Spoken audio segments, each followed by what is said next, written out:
Oh, hi there. I'm just stacking some wood for our wood stove. If you're new to a wood stove and burning wood, let's talk about some of the things that you should know about either buying wood or stacking wood and how you should handle your wood pile. I think this deserves a good talk about, don't you?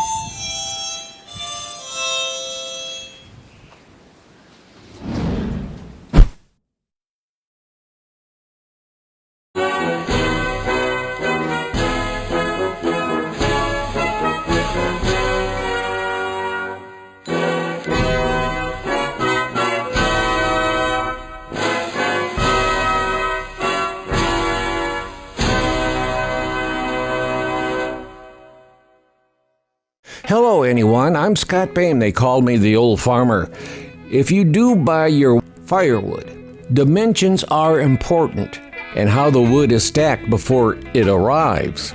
Not only are there tightness issues, but getting what you paid for is also important.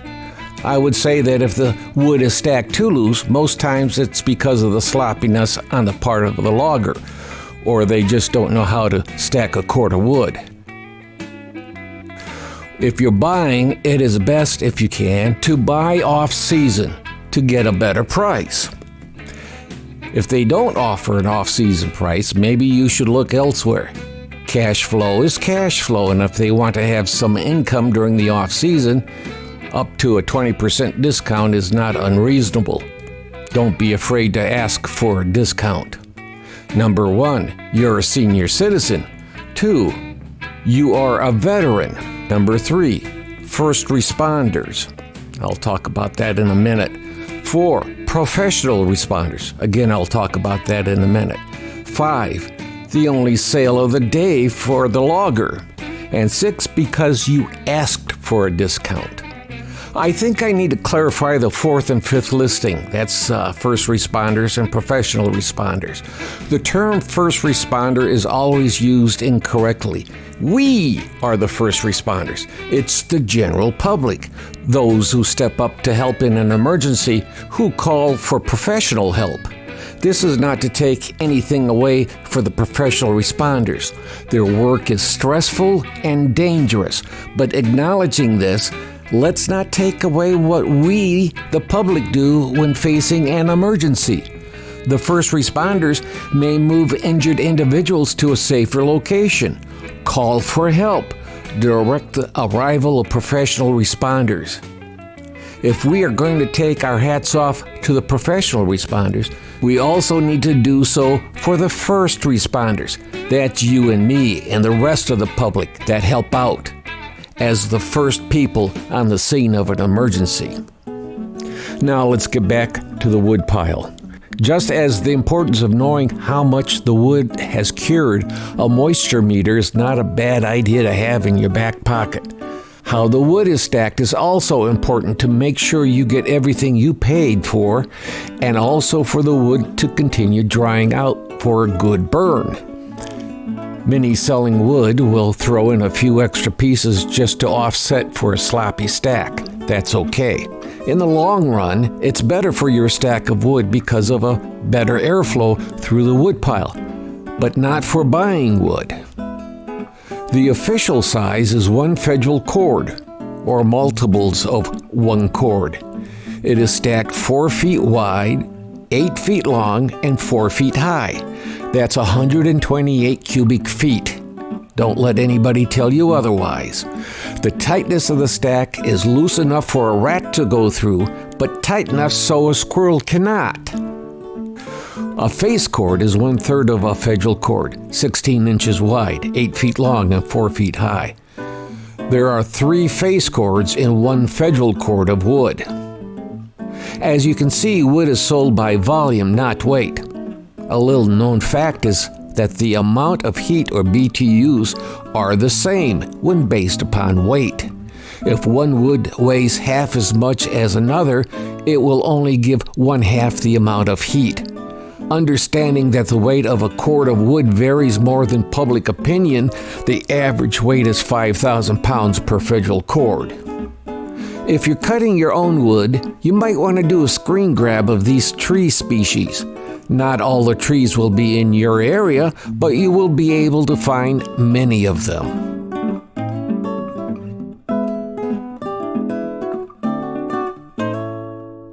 Most wood stoves today can take a 16-inch log. If your logger can cut custom, have them cut 15 inches long instead of 16 and add the difference lost with more pieces of wood in the pile or an adjusted price. This will make it easier to load the wood if the stove is already burning. My stove takes 16-inch logs, but since I'm cutting my own wood, I'm cutting at 15 inches. It's easier to get the wood in at 15 inches, especially when the wood stove is nice and hot. If you cannot bring your wood to a covered location such as a shed or a garage, put a tarp over the top of the wood pile in order to keep snow and rain off the top of the pile. It will help reduce moisture content. How much wood should I cut or buy? It all depends on what you're planning to burn for. If you're only doing so for mood, 2 face cords should be enough. Maybe more, maybe less. It's all right keeping your wood over for the next season, if you can protect it from the elements.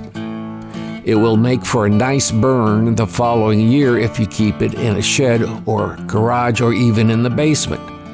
If you do bring the wood into the house, make sure that it's free from 6-legged critters, otherwise they may infest your home.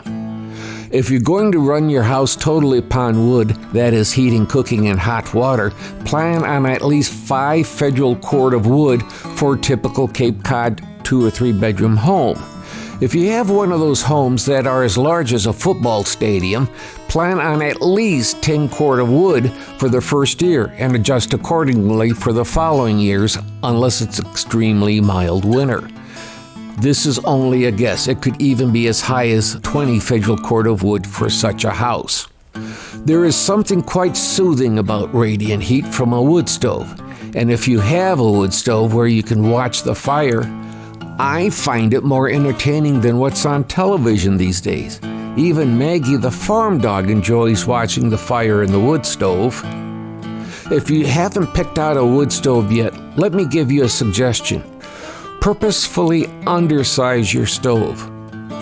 Our stove is rated for 900 square feet, and we're having no problems heating a 2-story farmhouse with over 1,700 square feet.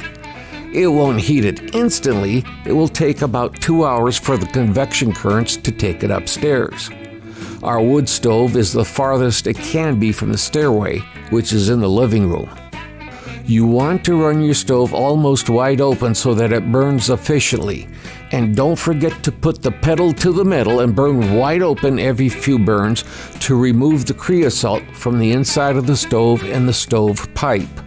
Until you're familiar with your wood stove, check for creosote buildup about once a month and clean if the stovepipe has more than a 1/4 inch of buildup. If you don't, you are chancing a flue fire, and that's the job for the fire department to put out. A fire extinguisher is no match for a flue fire. All right, see, it's getting dark. That means we got some of that tar that's on fire now. When you see the smoke get real dense, there's a lot of combustible gas. There go the tiles. You hear it? It was very informative. I'm glad I got to see it under controlled circumstances rather than in the field, in somebody's home. Just the speed of it. How fast the creosote ignites, how fast the flue tiles start breaking, how quick you got runoff from the creosote. That's, going to spread to the inside of a house, potentially. I never realized that when a chimney fire starts off like that it's 10 minutes, 12 minutes, everything, you can lose your whole house. It's worse than a Christmas tree fire, and it's harder to put out. So keep track of your creosote. And every spring, clean the stovepipe and clean out your wood stoves so that the inside does not corrode. Well, that's about all I can remember that I should pass on to you. If you've thought of something that I haven't mentioned, please include it in the comments below, because I could have forgotten something too.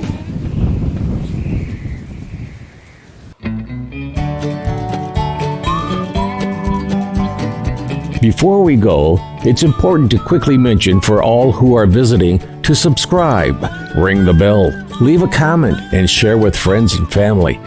Now for the most important part. Thank you to those who have subscribed.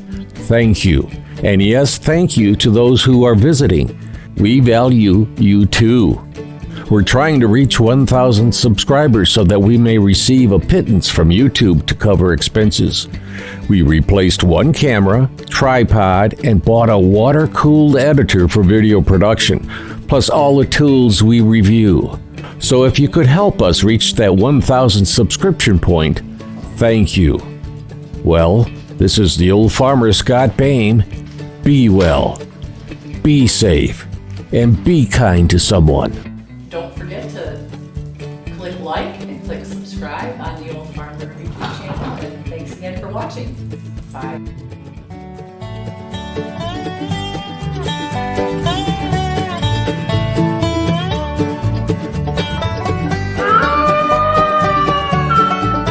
The VFW National Home for Children, providing families of veterans and active duty military opportunities for growth and development in a nurturing community.